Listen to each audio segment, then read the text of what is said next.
अभी सुन लो, अभी सुन लो। Edward Jenner जो थे वो क्या किया, अपना काव वाला जो वहाँ काव पॉक्स बहुत खतरनाक कह सकते हो, उस समय में काव सबसे ज्यादा कैटल मर जाता था एंथ्रेक्स और काव पॉक्स से। तुम सोचो गाय भैंस पाल रहे हो और तुम्हारा गाय 10-10, 12-12 एक साल में मर रहा है, तुम्हें तकलीफ होगा कि नहीं होगा? एक तो इमोशनल अटैचमेंट है, दूसरा इकोनॉमिकल है। तो उस टाइम पे फर्स्ट टाइम वैक्सीन को डिस्कवर करा गया था, और वैक्सीन के हिस्ट्री में नहीं जाते हैं, अपने लोग का जो मेन क्वेश्चन है उस पे आते हैं, क्योंकि टाइम बहुत लिमिटेड है। मेडिसिन हमेशा लिया जाता है कब बच्चों? जब आपको डिजीज हो चुका है तब। और वैक्सीन कब लिया जाता है? जब आपको डिजीज नहीं हुआ है, पहले ही। और आपने एक लाइन सुना होगा क्लास 4 में, prevention is better than cure. बीमार पड़ गए तब दवाई लेने से बढ़िया है कि पहले ही ले ले। तो पहले यदि किसी को पहले ही बॉडी को इम्यूनिटी प्रोवाइड कर दिए तब क्या हो गया? वैक्सीन। ये डिफरेंस क्लियर हो पा रहा है दोनों मेडिसिन और वैक्सीन में? तो आप बताओ वैक्सीन अच्छा है कि मेडिसिन? मेडिसिन। वैक्सीन। और हम लोग जो बताए कि 20 यदि किसी मोहल्ले में 20 बच्चे का जन्म हुआ है किसी एक साल में, तो 20 साल बाद यदि 1980 में जन्म हुआ, 2000 में देखोगे तो इसमें से मुश्किल से पहले जमाने में 5 बच पाता था 2000 तक। लेकिन जैसे जैसे मेडिकल सिस्टम डेवलप हुआ, वैक्सीन सिस्टम डेवलप हुआ, हम लोग 6 महीने के भी नहीं होते हैं, 3 महीने के होते हैं, तब तक एक BCG का टीका लगता है। टीका माने वैक्सीन, समझ में आ रहा है? तो बेसिकली वैक्सीन हमारे बॉडी को भयंकर इम्यूनिटी देता है। इसके अलावा भी हम सबको जिस एज में आप हो, आप सब किस एज में हो बच्चों? लगभग 12 से लेकर के 16 साल के एज में हो, 12 to 16 में लगभग सब। इस समय आपका बॉडी का ग्रोथ बहुत फास्ट, आपका मेंटल अलग ही लेवल पे, और कह सकते हो मैच्योरिटी भी हो रहा है। लेकिन सबसे दुख की बात है कि सेल को मैच्योरिटी करने के लिए सबसे ज्यादा क्या चाहिए? कोई बता सकता है कि सेल को डिवाइड करने के लिए क्या चाहिए? सोच के बताओ। न्यूक्लियस। सेल को, एक सेल है और तुम मैच्योर हो रहे हो, बड़े हो रहे हो, तुम्हारे बॉडी में अलग अलग चेंजेस हो रहा है, इस सब को करने के लिए क्या चाहिए? Hormones, nutrients. न्यूट्रिएंट नहीं, सेल का डिवीजन चाहिए। और सेल का डिवीजन सबसे ज्यादा कैसे होगा?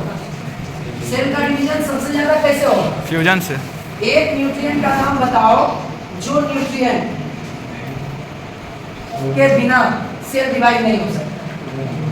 प्रोटीन। उसका टोटल कंपोनेंट कितना है? 6। उसमें से कौन सा कंपोनेंट है जो हेल्प करता है ग्रोथ एंड डेवलपमेंट में? प्रोटीन। Protein, right.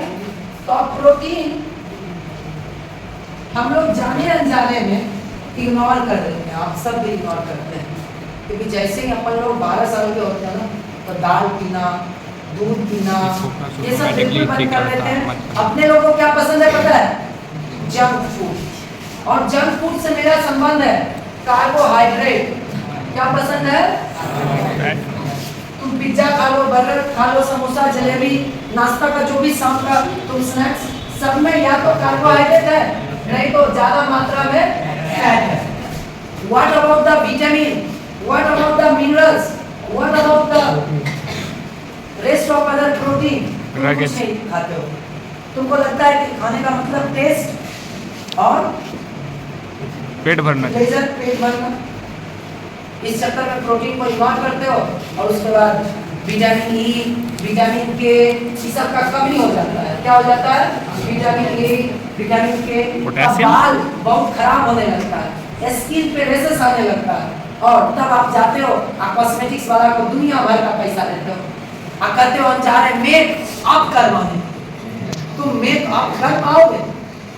तुमको मेकअप करना चाहिए न्यूट्रिएंट के लेवल पे। यदि बाल झड़ रहा है, बाल में प्रॉब्लम्स है, कुछ है, तो दुनिया भर का कॉस्मेटिक्स यूज करने के बजाय आपको क्या यूज करना चाहिए? विटामिन ई और विटामिन के बॉडी में ज्यादा से ज्यादा पहुंचे। और आप जिस एज में हो उस एज में बहुत जरूरी है कि आप प्रोटीन बॉडी में जाए। लेकिन अपने लोगों को क्या पसंद है? कार्बोहाइड्रेट और फैट। अरे हम नहीं कह रहे कार्बोहाइड्रेट फैट मत खाओ, हम दूसरे तरीके से बोल रहे हैं। हम कह रहे हैं उसको जितना खाना है तुमने खा लिया, ठीक, लेकिन जितना प्रोटीन तुम्हारे बॉडी में चाहिए वो भी ले लो। दाल, दूध, सोयाबीन, राजमा, पल्सेस, ये सब को इग्नोर मत करो। बस हम इतना कह रहे हैं। क्या इतना हो जाएगा बच्चों? तब तुम कैसा बनोगे? स्मार्ट। अच्छा, तुम्हारे वर्ड भी अलग अलग है। गर्ल्स के लिए अलग वर्ड है, बॉयज के लिए अलग है। गर्ल्स के लिए अलग है, बॉयज के लिए अलग। इसको कहेंगे स्मार्ट, इसको कहेंगे ब्यूटीफुल। तो इधर हैंडसम हो जाता है ना? हाँ? इधर हैंडसम हो जाता है। हैंडसम हो जाता है। तो तुम लोग को यदि हैंडसम बनना है, देखो तुम हैंडसम बनो ना बनो, ये एपीजे साहब एकदम सही बोल गए कि I am not handsome guy but I have hands for someone. तो अभी के समय में हैंडसम तुम देखो तो वही है जिसके पास हैंड्स है फॉर समवन। ओ भाई, भीख मांगने के लिए नहीं, ये लड़का हुआ दूसरे के लिए नहीं, देना। समझ में आ रहा है? और ना ही दूसरे से हाथ मांगने के लिए, वो बाद में मांग लेते। अभी ये लोग हर थॉट को बेकार कर देगा। Comment your answers for this question.